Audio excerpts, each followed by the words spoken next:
మన పూర్ణిమ సిల్క్స్ లో కాదాంబరి కలెక్షన్స్ స్వచ్ఛమైన కంచి పట్టు చీరలు. వివరాలకు కాల్ చేయండి.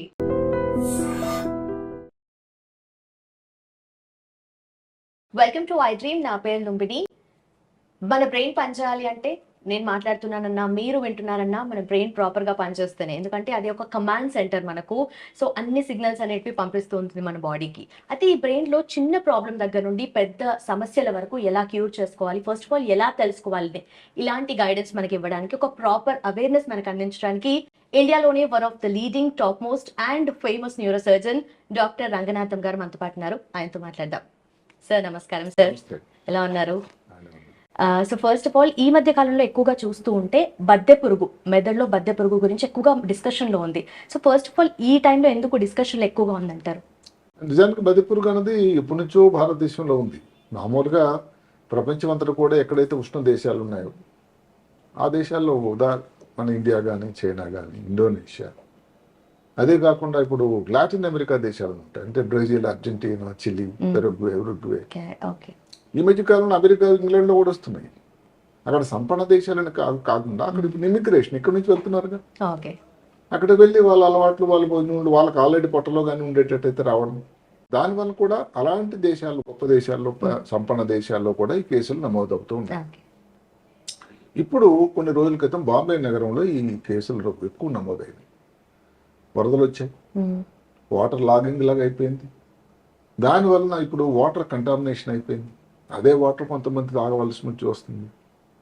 సరిగా ఆకుకూరలు, కాయగూరలు తీసుకునే వాళ్ళకి సరిగా పరిశుభ్రత లేదు. దానికి తోడు సరిగ్గా వండకుండా ఉండేటువంటి పోర్క్, పంది మాంసం, వీటి వల్ల ఈ బద్దె పురుగు మెదడు లోపల ప్రవేశిస్తూ ఉంటుంది. బద్దె పురుగు అన్నది ఏదైతే ఉందో టీనియా సోలియం అంటాం. మెదడు లోపలికి దాని వెళ్ళేటట్టయితే న్యూరోసిస్టీ సర్కోసిస్. ఎందుకంటే న్యూరో అంటే మెదడు, ఒక సిస్టు మాదిరి ఉంటుంది, సర్కోసిస్ దాని లోపల. అదే కాకుండా అందరికీ తెలియాల్సింది ఏమిటంటే చర్మంలో కూడా దాని ప్రభావం రావచ్చు, పుచ్చుకుపోతుంది, కండరాల్లోకి వెళ్తుంది, కంటి లోపలికి. అసలు కంటి లోపలికి వెళ్తే కూడా ఎంతే ప్రమాదం. కంటిలో చూపు పోయినటువంటి సన్నివేశాలు కూడా ఉన్నాయి. మనం మెదడు గురించి మాట్లాడుకుంటే ఈ బద్దె పురుగు అన్నది ముఖ్యంగా ఇందాక చెప్పినట్టయితే కలుషితమైన ఆహారం, చేతులు పరిశుభ్రంగా లేకపోవడం. ఇప్పుడు కొంతమందికి అది వాళ్ళ హక్కు కూడా, ఈ పందుల పెంపకం ఉంది, అది ఒక వాళ్ళకి జీవనోపాధి, జీవనాధారం. మరి అలాంటప్పుడు సరిగా శుభ్రత లేకపోయింది. అదే కాకుండా వాళ్ళని పరిశుభ్రం చేసేటువంటి కార్మికులు ఉంటారు, వాళ్ళకి కానీ ఇలాంటి ఇబ్బందులు. అలాగనే ఏదో ఒక నాన్ వెజిటేరియన్స్ అదేనే కాదు, వెజిటేరియన్స్లో మటుకు ఆకుకూరలు కానీ, కాయగూరలు కానీ సరిగ్గా. ఇప్పుడు దీని నుంచి కొన్ని ఎగ్స్ వస్తాయి, అండాలు అందులో కలుషితం అయితే ఇప్పుడు ఎలా ఉంటుంది సైకిల్ అంటే, మీరు కూరగాయలు ఎవరన్నా తీసుకున్నారు, సరిగ్గా దానికి క్లియర్ చేయలేదు, సరే మనం చెప్పుకున్నటువంటి సరిగ్గా వంట పెట్టినటువంటి పంది మాంసం, ఏవైతే ఎగ్స్ ఉన్నాయో అవి పొట్ట లోపలికి వెళ్తాయి. మనం తిన్న తర్వాత స్టమక్ నుంచి పొట్టలోకి వెళ్తాయి, ఇంటెస్టైన్ వెళ్తాయి, చిన్న ప్లేట్. అక్కడ కొన్నాళ్ళు తిష్ట వేస్తాయి. తిష్ట వేసి అక్కడ నుంచి ఊరుకో, అక్కడ ఉన్న జ్యూసెస్ ద్వారా లార్వా అని ఒకటి తయారవుతుంది. అంటే ఒక ప్రతి జీవికి, ముఖ్యంగా ఏది కీటకాలకి, వీటికి, పరాణజీవులకి పారాసైట్ అంటే అదొక పారాసైట్, పరాణజీవి. అది దాని తాలూకా కవచం లాంటిదంతా పోయి లార్వా తయారవుతుంది. లార్వా నెమ్మదిగా ఈ చిన్న పేగు ఏదైతే ఉండదో దాని కండరాల లోపల నుంచి, దాని గోడలు, వాల్స్ నుంచి లోపలికి, రక్తం లోపలికి వెళ్ళిపోతుంది. ఇంకా రక్తం లోపలికి వెళ్ళి డైరెక్ట్ మెదడు లోపలికి వెళ్ళి బాడీ అంతా స్ప్రెడ్ అవుతుంది. బాడీలో అన్ని భాగాలకు వెళ్ళొచ్చు, ముఖ్యంగా మెదడు లోపలికి ప్రమాదమే. ఎంత ప్రమాదం అంటే ఇప్పుడు మన దేశంలో ఫిట్స్ వ్యాధి తీసుకోండి, అన్ని చాలా కామనెస్ట్ కాజ్ ఏమిటంటే ఈ బద్దె పురుగు. ఇది మనం చూసుకుంటే దక్షిణ భారతం, ఉత్తర భారతంలో చూసుకుంటే ఉత్తర భారతదేశంలో ఎక్కువ. నేను ఎంతవరకు అంటే 82 నుంచి 87 వరకు ఢిల్లీ ఎయిమ్స్లో ఉన్నప్పుడు అసలు అప్పుడు ఎన్ని కేసులు చూసేవాళ్ళం అంటే, ఇక్కడ మనం చెప్పుకోవాల్సిన, మన పేరు చెప్పడం కరెక్ట్ కాదు కానీ, ఒక ప్రఖ్యాత టెన్నిస్ ఆటగాడికి మెదడు లోపల ఇదే వచ్చింది. అప్పుడు అమెరికాలో ఆడుతున్నాడు ఆయన. అక్కడ శాస్త్రం, ఎందుకంటే అమెరికాలో చూడరు, వాళ్ళకి దాని గురించి అవగాహన లేదు. దాంతో ఏదైనా ఆపరేషన్ చేయాలేమో అని ఆలోచన చేయడం జరిగింది. సో నేను దాన్ని చూసిన తర్వాత మన దేశంలో అయితే చాలా కామన్గా ఉండేది, దీన్ని సిస్టిక్ సర్కోసిస్ అంటాం, దానికి మందుల ద్వారా అయితే సరిపోతుందని ఒక సలహా ఇవ్వడం జరిగింది. ఓకే. అది ఎట్లాగో వాళ్ళకు కూడా అనిపించిన తర్వాత ఆ వ్యక్తి హైదరాబాద్ కాదు ఇండియా వాపసు రావడం, వైద్యం జరగడం, ఈ రోజు కూడా చక్కగా ఉన్నారు. అంటే ఇప్పుడు ఏ దేశంలో అయితే కష్టం, ఇప్పుడు మాట అక్కడ ఆ దేశంలో అనుకోండి టీబీ గురించి ఏదో కొత్త విషయంలో ఉంటుంది, టీబీ అనేది మన దేశం చాలా కాదు. ఇలాగే బద్దపురుగు కూడా. అదే కాకుండా తలనొప్పి, వాంతులు, తల లక్షణాలు చూసుకున్నట్టయితే వాంతులు, ఇప్పుడు ఇంత చెప్పిన కంట్లో చూపు తగ్గడం కానీ అక్కడతో ఆగదు. ఇంకైతే నాకు ముఖ్యమైన భాగం మాట్లాడడం పక్కన మాట మాట్లాడే కేంద్రం ఉంటుంది, దానికి కానీ ఇక్కడ బయలుదేరింది అనుకోండి, దీనికి ఒక ఈ ప్రాంతం లేదు ఇక్కడ. ఓకే, ఇది మాత్రమే ఎఫెక్ట్ చేస్తుంది అనేది లేదు. అక్కడికి వెళ్తే ఏంటి మాట సరిగా రాదు. అదే కాకుండా ఇప్పుడు కాలు చేయి కంట్రోల్ చేసే చోటు వచ్చినట్టయితే దాని వల్ల ఇబ్బంది వస్తుంది. ఎడం పక్కన ప్రాబ్లం వెళ్తున్నట్టయితే కుడి కాలు కుడి చెయ్యి వీక్ అవడం, అంటే డెఫిసిట్ అంటాం, న్యూరలాజికల్ డెఫిసిట్ అంటాం ఆంగ్లంలో. తర్వాత ఎక్కువ కానీ ఏదైనా ఇలాంటి సిస్టులు, ఇప్పుడు మెదడు లోపల ఒక రకమైన వాటర్ ఉంటుంది, సిఎస్ఎఫ్ అంటాం, సెరిబ్రోస్పైనల్ ఫ్లూయిడ్, జఠరాలు. అది ఇక్కడ ఒక దగ్గర తయారీ నెమ్మదిగా ఒక పెద్ద సర్క్యులేషన్ మెకానిజం జరుగుతూ ఉంటుంది. అది స్విచ్గా అమర్చాడు, అది అవసరం కూడా. అక్కడ ఏదైనా అడ్డకట్ట పడింది అనుకోండి, ఈ సిస్టమ్ ఏం చేస్తుంది, సైంధవుడి లాగా అక్కడెక్కడో ఎక్కడైతే ఈ సిఎస్ఎఫ్ ప్రవాహం ఉందో అడ్డుపెడుతుంది, దానితో బ్లాక్ అయిపోతుంది. దానివల్ల వచ్చే ప్రాబ్లంని హైడ్రోకెఫలస్ అంటారు. అంటే మెదడులో ఉండాల్సినటువంటి నార్మల్గా ఉండాల్సిన ఒక 150 ml నీరు నెమ్మది పెరిగిపోతే ఏమవుతుంది, తయారీ అయితే 500 అవుతుంది కానీ సర్క్యులేషన్ అయిపోతూ ఉంటుంది మిగతాది. అది పెరిగిపోవడం వల్ల ఇబ్బంది వచ్చేదాన్ని హైడ్రోకెఫలస్ అంటారు. ఇవి మెదడుకు సంబంధించినటువంటి లక్షణాలు. ఇప్పుడు దానికి వచ్చే ఇవన్నీ ప్రాబ్లమ్స్ వచ్చాయి. దానికి ఏమిటి టెస్ట్ పరీక్షా విధానం ఏమిటి, సిటీ స్కాన్ కానీ ఎంఆర్ఐ కానీ. సిటీ స్కాన్ అంత ప్రశస్తమైంది కాదు, ఎంఆర్ఐ చేయటం కరెక్ట్. అది కూడా ఎంఆర్ఐ కాంట్రాస్ట్. ఎందుకంటే ఒక్కొక్కసారి మిగతా తర్వాత చెప్పుకుంటాం, ఈ ఇబ్బందులు ఏదో మిగతా కష్టాలతో కూడా పోలినట్టు ఉండొచ్చు. కొన్ని వెరైటీస్ ఉన్నాయి సిస్టిక్ సర్కోసిస్లోని, అది ఇవన్నీ చాలా వరకు ఈ ఎంఆర్ఐ ద్వారా తెలుస్తూ ఉంది. అదే కాకుండా ఐజీజీ యాంటీబాడీ, ఈ మధ్యకాలంలో అంతా ఇమ్యూనో టెస్ట్లు వచ్చాయి చాలా. అది రాబోయే అవకాశం ఉందా, వచ్చిందని చెప్పేదానికి ఒక టెస్ట్ ఉంది, బ్లడ్ టెస్ట్. మొత్తం మీద ఇవి దీనికోసం టెస్ట్లు అయితే సరే నిర్ధారణ అయింది, సిస్టిక్ సర్కోసిస్ అయింది, దానికి వైద్యం చేయాలి. ఎక్కువ శాతం మందులేనండి, దయచేసి గమనించండి. తొందరపడేది ఆపరేషన్ చేసేదానికి లేదు. మందులు అంటే ఏమిటి, 2 రకాల మందులు ఉన్నాయి. ఒకటి ఒకే చోట కానీ మెదడు లోపల ఎంఆర్ఐలో కానీ కనబడితే సింగిల్ సిస్ట్ అంటాం. దానికి ఆల్బెండజోల్ అని ఒక మందు ఉంది, చాలా ప్రసిద్ధమైన మందు, సేఫ్ మందు కూడా. దగ్గర 50 మిల్లీగ్రాముల కిలో బాడీ వెయిట్కి రోజుకి ఒక 3 ట్యాబ్లెట్, 400 మిల్లీగ్రాముల ట్యాబ్లెట్ 3, ఒక 15 రోజులు 2 వారాలు వాడితే సరిపోతుంది దానికి క్యూర్. ఒకటి కంటే ఎక్కువ ఉందనుకోండి, అదే కదా మనం ఆల్బెండజాల్ ప్రయత్నించినా కూడా దానికి తాలూకా ఎక్స్పెక్ట్ చేసినంత ఫలితం రాకుండా కానీ అది లొంగకుండా ఉంటే దానికి ఇంకొకటి ప్రత్యామ్నాయం ఉంది, ప్రాజిక్వాంటల్ అని. అది కొంచెం ఇబ్బందులు, కొంచెం టాక్సిటీ ఉండేటువంటి మందు, కొంచెం ఖర్చుతో కూడుకున్నది కూడా.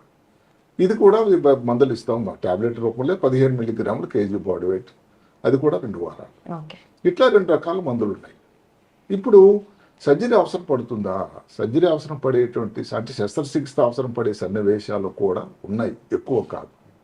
ఉదాహరణ కింద మనం చెప్పుకున్నాం, అది నీటిని ప్రవాహాన్ని ఆపుతూ ఉంటుంది. ఇంకా అక్కడ లోపలికి ఏ మందు వెళ్తుంది, సరిగ్గా కొంతమంది శాస్త్రవేత్తలు ఏం చెప్తారంటే, దీనికి కానీ మందులు ఇచ్చినట్టయితే అది తీయకుండా అది ఉన్న చోటు నుంచి ఇంకా లోపలికి వెళ్ళిపోతుందట.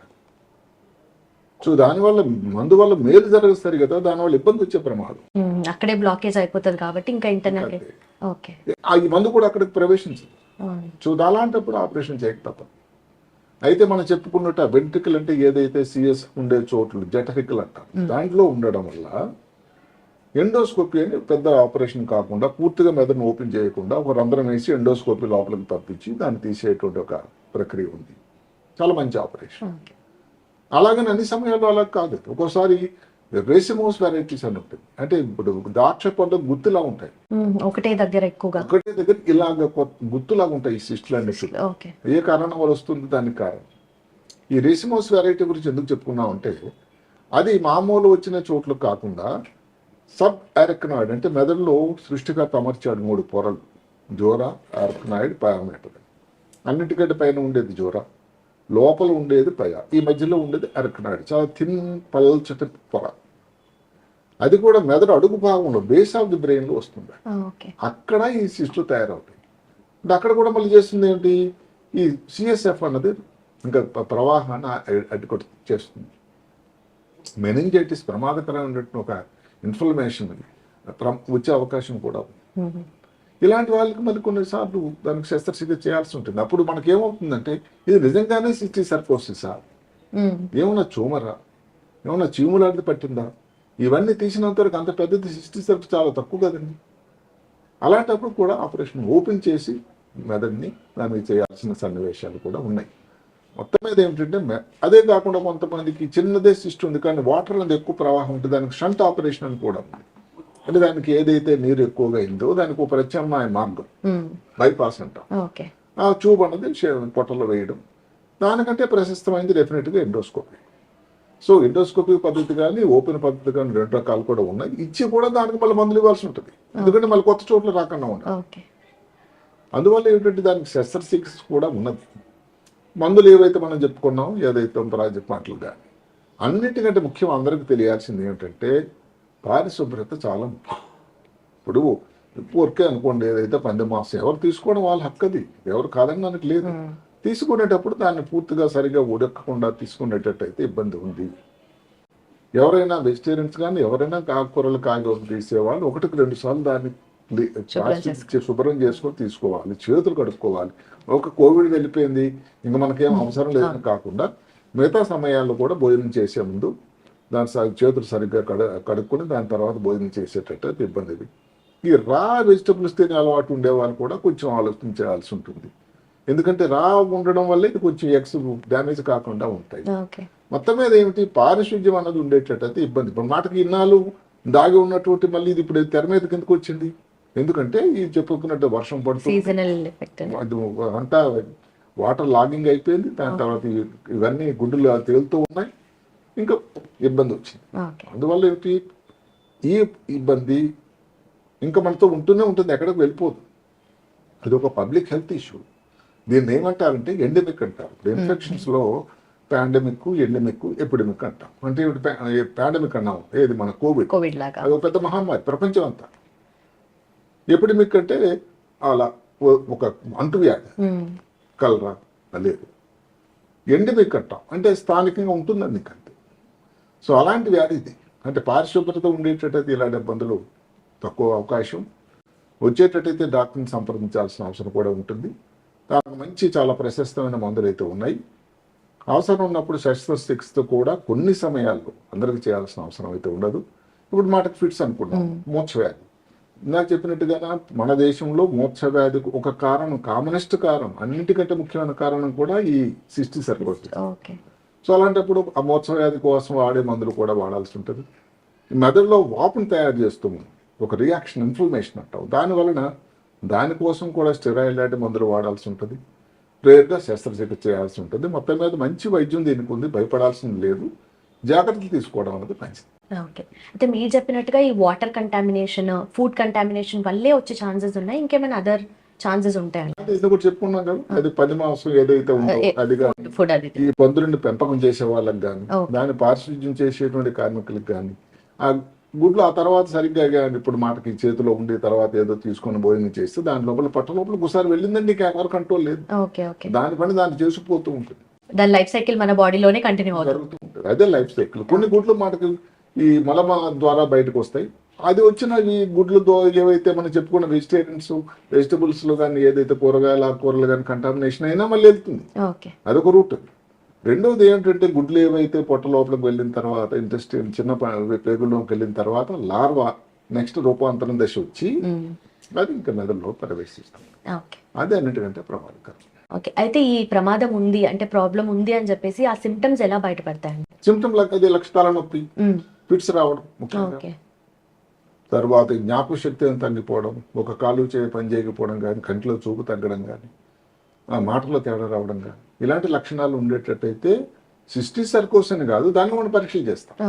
చేసి ఉండేటువంటి మనకున్న అనుభవంతో రేడియాలజిస్ట్ వాళ్ళ ద్వారా ఇది సిస్టీ సర్కస్ అవ్వడానికి ఉంది అవకాశం మనకు తెలుస్తుంది. Okay done sir, thank you so much. Right. Yes, చూసారు కదా సార్ చెప్పిన సిమ్టమ్స్ ఏవైనా బయటపడితే కనుక వెంటనే మీ దగ్గరలో ఉన్న అండ్ మీకు తెలిసిన ఫ్యామిలీ డాక్టర్ ఎవరైతే ఉంటారో వాళ్ళని సంప్రదించండి.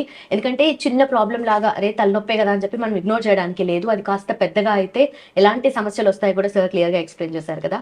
Thank you so much for watching. Keep watching iDream. And for more videos, Please subscribe to iDream. Please subscribe to iDream. Please subscribe iDream. And please subscribe to iDream. For more videos, subscribe to iDream. please like, share, and subscribe to the channel. Congratulations, iDream. subscribe to iDream. Subscribe to iDream. So subscribe to iDream Media. iDream team అందరికి huge congratulations. Please subscribe iDream Media. Please subscribe to iDream. Subscribe iDream. Please subscribe to iDream. iDream అంటే నా కళల channel subscribe చేసుకున్న నోరు తిరుగుతలేదు, మీరైతే గంట గుర్తు కొట్టండి. For more such videos, please subscribe to iDream. Subscribe to iDream. Please subscribe to iDream. Please subscribe iDream Media. Please do subscribe to iDream. Please subscribe to iDream Media. For best entertainment and information, please subscribe iDream. And don't forget to subscribe to iDream.